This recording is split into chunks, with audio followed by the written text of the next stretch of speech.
But now in the fall of 2001, we were beginning to see the internet bubble, the dot-com bubble begin to burst, and companies were beginning to litter the landscape with devastation in terms of layoffs and things like that. Now, over in Cupertino, there was this band of engineers that were working on a revolutionary new product, something that they hoped would help them catapult themselves from an afterthought in the PC market to something that would be completely revolutionary. And so what they were working on was something that was going to be moderately priced, something that was going to create a new category of service, and something they hoped they were pinning a lot of the fortunes of their company upon. And I wasn't in the board meetings at the time, but I'm sure there was a lot of conversation around, well, why would anyone pay $399 for something that they'd never heard of? And we're going to have to do a lot of education and all kinds of advertising to overcome this lack of knowing of what people were working on. But they were diligent in working on it, and they were considering their next steps as they move forward. Well, let's go across the country over to Lexington, Kentucky. I'm working out of my home. And during this time of significant internet companies rising up, I had recently left my 18-year career to start my own tech firm. And that tech firm, I just knew in my experience that we needed a capability for our not-for-profits to help them step up into this new internet age. Meanwhile, back in California, there was this new company that was being formed, and they were rising up as a competitive threat to the industry and the not-for-profit that I'd spent 18 years working with. And so they had $40 million of funding. They had a massive team. They even had a name that kind of sounded like our not-for-profit organization. And they were getting the attention of a number of our national corporate partners in terms of potentially going with them instead of working with us. And so out of that season of a significant competitive threat, we launched this tech firm that ended up becoming named UPIC Solutions. And at this time, it was just me in my spare bedroom in Lexington. And we were just determined. We had a vision, we had alignment, we had initial people raising their hand and saying, yes, we need this too.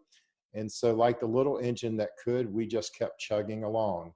Meanwhile, 3 years later, this entity, this competitive entity, was on the ash heap of former dot-com businesses because they had burned through all of their money, did not get the traction, and ended up being another statistic in the dot-com bubble. Well, going back to our friends in Cupertino, on October 23rd, 2001, literally 6 or 7 weeks after 9/11, they launched something that was so revolutionary. Steve Jobs referred to it as 1,000 songs in your pocket. It was the iPod. And the iPod revolutionized the company because it gave them another product besides the Macintosh, gave them another completely new market that they could work in.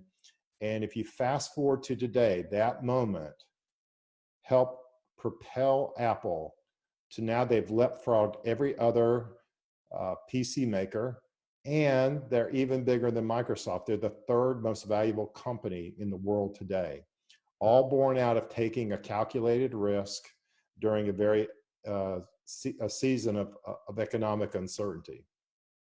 So that's why I want to invite you to consider investing in yourself during this time, and to do that through my ABCD Multiplier Model, which is the framework in retrospect of what we did during our dot-com bubble launch that ended up getting 20% market share and a $4.5 million business over time. And so the ABCD model really looks at 4 key frameworks: alignment, you and your client being aligned, which creates a unique solution in the marketplace.